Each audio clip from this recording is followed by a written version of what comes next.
सभेची रणधुमाळी चालू आहे. पंकजा मुंडे खाण्यास मिळत आहे. तर बीडचा खासदार म्हणून तुम्हाला कोण हवा असं वाटतं? बजरंग बाप्पा सोनवणे. का बजरंग बाप्पा सोनवणे का की ते सामान्य शेतकऱ्यातला पुत्र आहे तो आणि त्यांनी कारखान्याच्या माध्यमातून विकास केलेला आहे. शाळेचे ह्याचे भरपूर कामं केली त्यांनी, शाळा डेव्हलप केली. आणि ह्या सरकारवर आम्ही नाराज कशामुळे की खर्चे आधारित शेतकऱ्याला भाव नाही. बघा तुम्ही आता सोयाबीनचे भाव नाही, कापसाला भाव नाही, ऊसाला भाव नाही. आणि पूर्ण आपले तरुण सगळे बेरोजगार केले, मोठ्या मोठ्या कंपन्या गुजरातला नेल्या. याच्यामुळे सगळी जनता नाराज आहे. आणि प्रॉपर बीडला तर आमचं बजरंग बाप्पाशी पर्याय नाही. पंकजा मुंडे यांच्याकडून असं बी बोललं जाते की आम्ही खासदार झाल्याच्या नंतर 10,000 रोजगाराची निर्मिती करू, रेल्वेचा प्रश्न आहे तो देखील मार्गी लावू. प्रीतम मुंडेंनी खरं बोललं जाते. ह्याविषयी काय? अहो प्रीतम मुंडे त्यांच्या 10 वर्षी खासदार होते ना, की 10 वर्षी फंड सुद्धा त्यांनी 40% सुद्धा खर्च केला नाही. आता काय आणू शकते ते? एवढं त्यांची मॅजॉरिटी असून त्याला काय आणता नाही. असं देखील बोलले जाते आपकी बार 400 के पार, म्हणजे 400च्या पार जाणार आहे. तर हे असताना देखील तुम्ही सांगता की बीडचा खासदार निवडून येतील. त्याविषयी काय?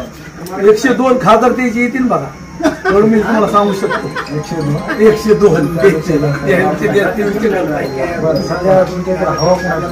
हवा आमच्याकडे बजरंग बाप्पा. आवाल मास्टर नाही, आवाल देशात सुद्धा उलट पाठवू शकतो. तर मास्टर तर आहेच. देवेंद्र फडणवीस झोपले.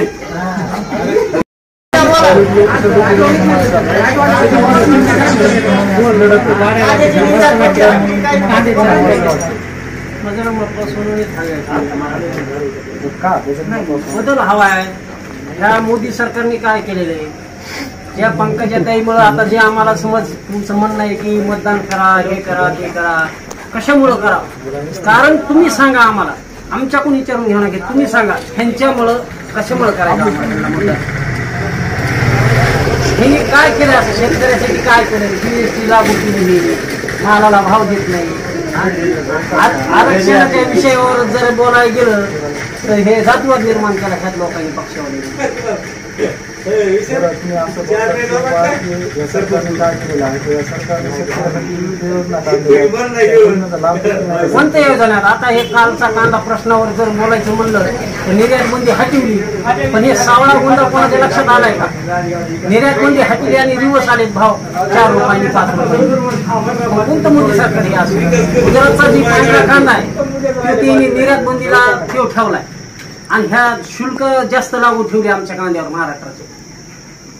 काँग्रेसच्या काळापेक्षा ह्या काळामध्ये असं वाटतं का शेतकऱ्याला योग्य भाव मिळत नाही, कुठेतरी शेतकरी अडचणी? नाही नाही नाही नाही त्यावेळेस काय 700 रुपये भाव होता खताचा. सोयाबीन, कापूस 6,000 7,000 रुपये कापूस गेला त्यावेळेस. आता खत घ्यावं लागलं 3,000 रुपयांनी. आणि हे भाव जेवला नाही. ह्याचबरोबर शेतकऱ्याला मोदी सरकारचे नाही, ते आमचेच आहेत. हे नाव आहे मोदी सरकार. जीएसटीचा खर्च आमच्याकडून शेतकऱ्याकडून. जे मोठा शेतकरी ते 2-2, 3-3 लाखाचं खत वापरतात, औषधं वापरतात, ते आम्ही जीएसटी भरतात ना, ते कशाचे 2,000 रुपये द्यायला लागले? आमचेच कपात केले जाते, भाव देत नाहीत ते कापसाला. आमचेच आहेत ते, आम्हाला फक्त मागच्या दरवाजे नाही नाही नाही ह्या वेळेस नाही. आपली बार नाही, काहीच बार नाही. फक्त हे 100च्या आतमध्ये कोण राहणार आहे? आणि हे देवेंद्र फडणवीसला घरी झोपावं लागणार.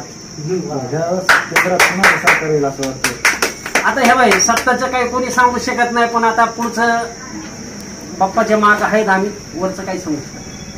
दुसरा एक प्रश्न असा आहे की आज बीड जिल्ह्यामध्ये असं बी बोललं जातं किंवा जातीचं कुठेतरी राजकारण केलं जाते. ह्याविषयी काय वाटतं? 100% जातीचं राजकारण केलं. आता ही जी कालची क्लिप आहे पंकजा मुंडेची व्हायरल झालेली, ती बंजारा समाजाचे नेते त्यांच्या संग झालेली. ह्याच्या आधी प्रीतमताईचे 2-3 वाक्य आहेत, उपोषण केल्याने काय भेटत नसतंय असं आम्हाला आरक्षण हे. मग ह्या विषयावर काय बोलायचंय? हे 100% जातीवाद झालेला. जातीवाद क्लिअर आहे ना. अहो ज्या वेळेस गोपीनाथ मुंडे होते त्यावेळेस त्यांनी दिलं नाही. आता ह्या काय देणार आहे? इतकं सत्तेत मधून असताना हे नाही काही आमच्याशी ओरड केली नाही आमच्याविषयी, आणि आता काय करणार आहे? इलेक्शनच्या तोंडावर आलं की आमच्याकडून मत घेण्यासाठी म्हणायचंय तात्पुरतं असं करू तसं करू. बरं, सध्या हवा कोणाची आहे तुमच्याकडे? बजरंग बाप्पा सोनवणे.